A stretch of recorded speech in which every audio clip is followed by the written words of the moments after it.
What is up, YouTube, and welcome to this Justice League Easter eggs and deleted scenes videos. So if you're new to the channel, please do drop a like, please do subscribe as well. Please do consider hitting those notifications as well and hit that like button if you enjoyed Justice League just as much as myself. You can check out my other Justice League videos as well on my channel. But Justice League was awesome. There were some problems with it, but I'm not going to discuss those problems here in this movie. This video. This is literally just about the deleted scenes in the movie and also the Easter eggs. So the lion's share of this video is literally going to be the Easter eggs, and then we're going to talk about some deleted scenes, which, yeah, there were some weird things missing, especially from the trailer. So at number 1 in the Easter eggs, we have got parademons in Gotham City. We had the awesome scene where good old Batfleck is doing his job. He's taking down villains in there, but he is really just trying to get these weird parademons to follow him. And I have to say, the set there, well, I'm not going to talk about the bad things. No, we're not going to put negativity. We're going to talk about some really, really cool little touches here. But he then captures this dude, this parademon. And, well, it was really, really awesome. And we actually got to see, well, a scene just like in the animated movie. And this whole thing was similar to the Justice League origin storyline, where these parademons and all of these were invading Gotham City. And we had him work with the Green Lantern. They later go to Metropolis, and Superman flies in and is like, "What are you doing?" and fights them. But yeah, it's really, really cool as the League starts to unite. Very, very different here in how the League actually unites. But yeah, I thought it was really, really cool there. Next up in this scene, we actually see a reference to the Black Mask. No, we didn't see just Black Mask in there. We actually saw the cosmetics company called Janus. And Janus is or was led by the Black Mask's family, and he actually took over the criminal operations as well, and became an incredibly formidable opponent for all of the heroes in Gotham, Batman included. And he was actually featured in the Arkham Origins game as well, which I haven't actually played, so let me know in the comments if it's worth me picking up on Steam and finally actually playing it. Now, in the flashback scene, which I thought this would actually be a prequel scene, a lot of the set visits kind of said that this would be a prequel scene where we saw the mother boxes explained by Diana Prince. We heard her mention that there were 3 mother boxes, and, well, they came to Earth with Steppenwolf, who later was defeated, but he was defeated by a massive, massive army, and this army included, obviously, the Amazonians, the Atlanteans, and the tribes of man. But there were other people involved. They had help. They had help from the old gods. So it was the old gods versus the new gods here. And the new gods are actually Steppenwolf, Darkseid, and all the forces of Apocalypse, and also their counterpart, New Genesis. And these gods included Diana's father, Zeus, and also we had another goddess which was featured that was called Artemis. And obviously in times past, we actually had the Romans have their own gods, and Artemis then became Diana. So yeah, big things there. So we technically had Zeus and Diana, if you think about it, fighting aside each other. So hopefully these old gods are featured more in Wonder Woman 2. But they also had help from the Green Lanterns. Now, let me know if you know who these Green Lanterns are. There are a few out there, but they weren't actually confirmed as to who they actually were. So let me know what you think.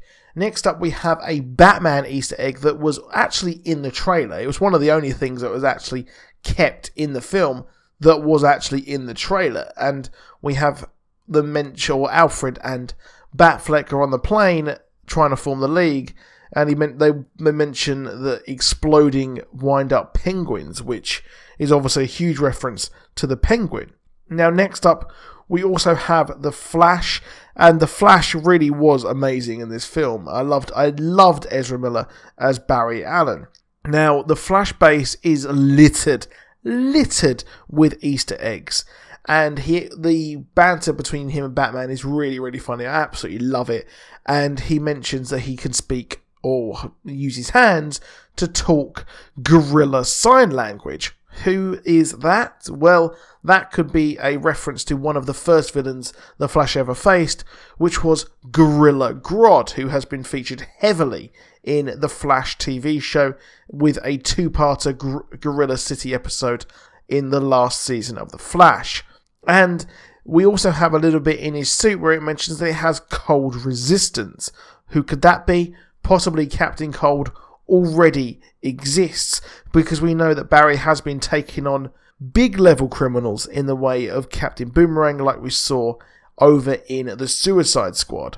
Now, one thing which I'm going to get to in the deleted scenes was there was a lot of stuff cut from Cyborg, and we briefly see him playing football for Gotham U, and well, that is actually possibly him in the Batman vs Superman game as well that we saw them playing. So that's pretty cool. I really did like that. Next up, we also had Jim Gordon, who was really barely in this movie at all. And we actually see him talking to someone. It could be any nondescript detective, but it's actually Crispus Allen, who, funnily enough, later on goes on to be the Spectre in Infinite Crisis. We also see the bat symbol, which was really, really cool. I loved it when Ezra Miller's Flash absolutely geeked out at that. But we also see the symbol for Ace Chemicals.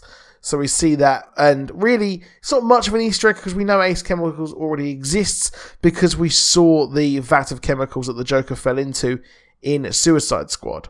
Now, funnily enough, Batman on this kind of skull thing on the side of the building was actually a cover from Detective Comics number 682, which was pretty cool.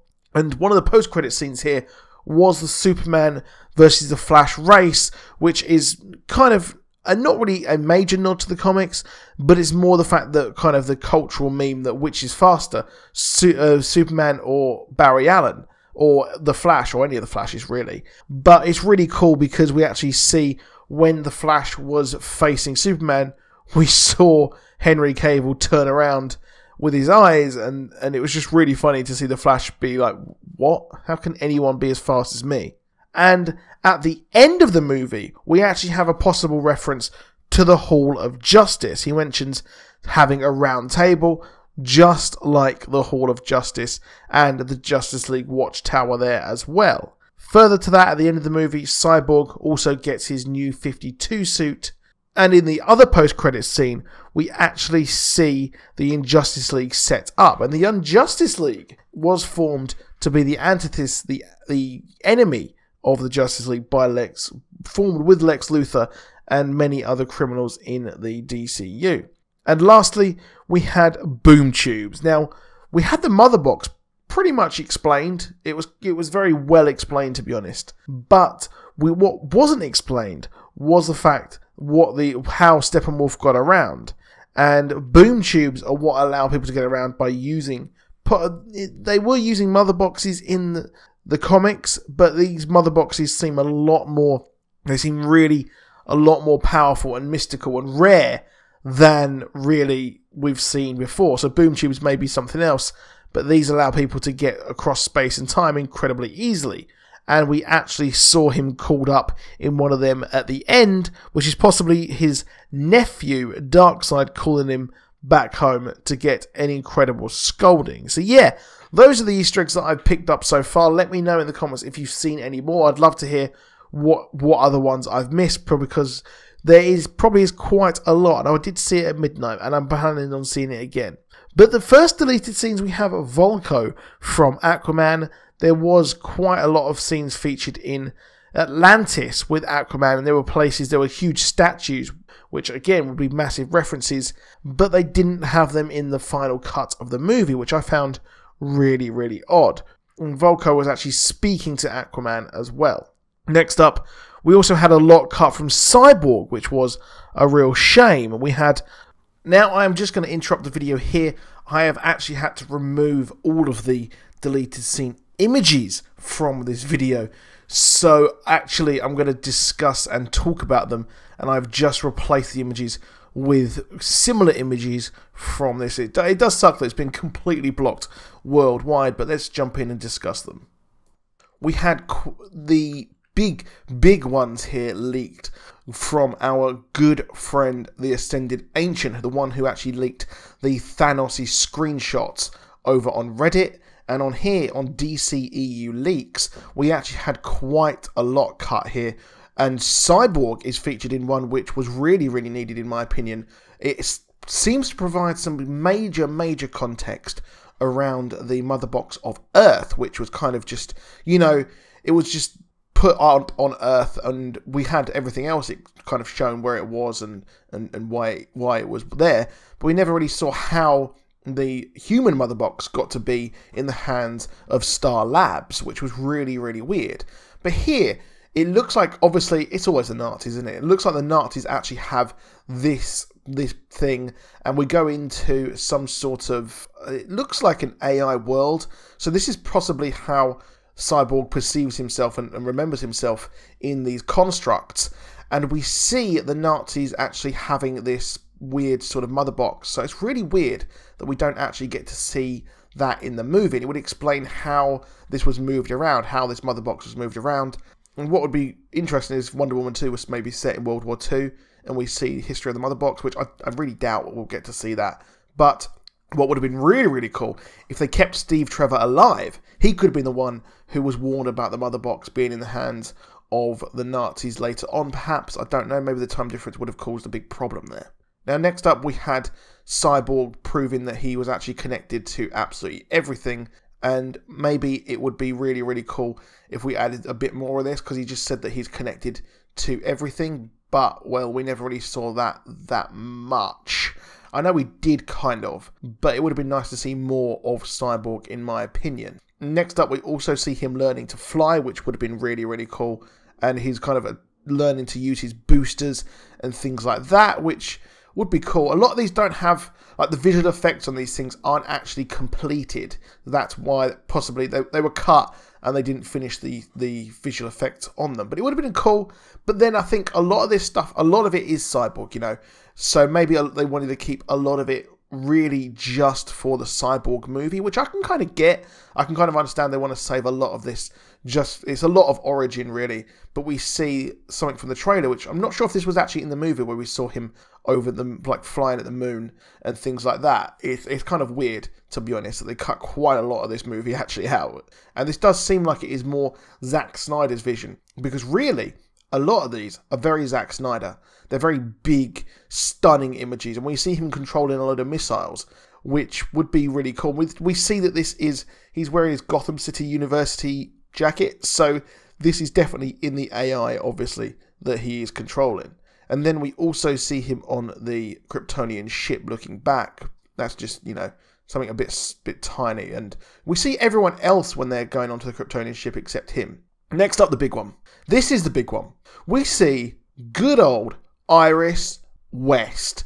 Iris West is actually saved by Barry Allen. And Kiersey Clemons, who was fantastic in the movie Dope. If you haven't seen the movie Dope, you need to go and see it. It's stunning. It's just, oh, it's so good. But we actually see Iris West saved by Barry Allen. And this is that scene where it was actually cut from the trailer. So we see him kind of piercing through the glass, and we never really see much else. But this is in the movie. I'll miss it. I'm really gutted that this was cut.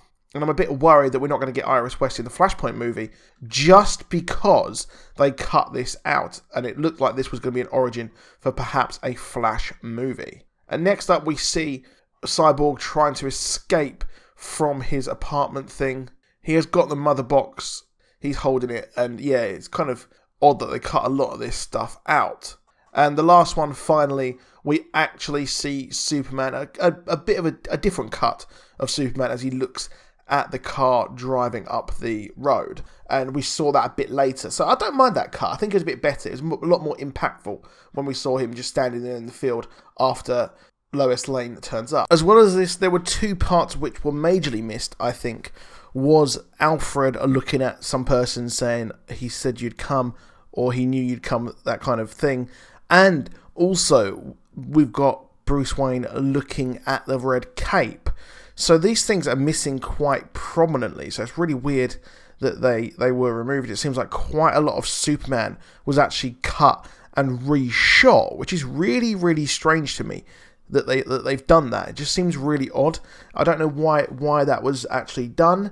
I think perhaps, possibly, due to the dodgy nature of Superman's moustache when he's revived, it does look like his kind of resurrection has changed quite a lot from possibly the original cut of the movie. So let me know what you think in the comments. I'm interested into what you think about these deleted scenes. Do you think they were necessary? Do you think they should be added in the movie? And considering this is quite a lot, I think a lot more will come to surface and come to light as the leaks come out thick and fast. So that is it for this video. Please do drop a like, please do subscribe, and I'll see you soon. Goodbye.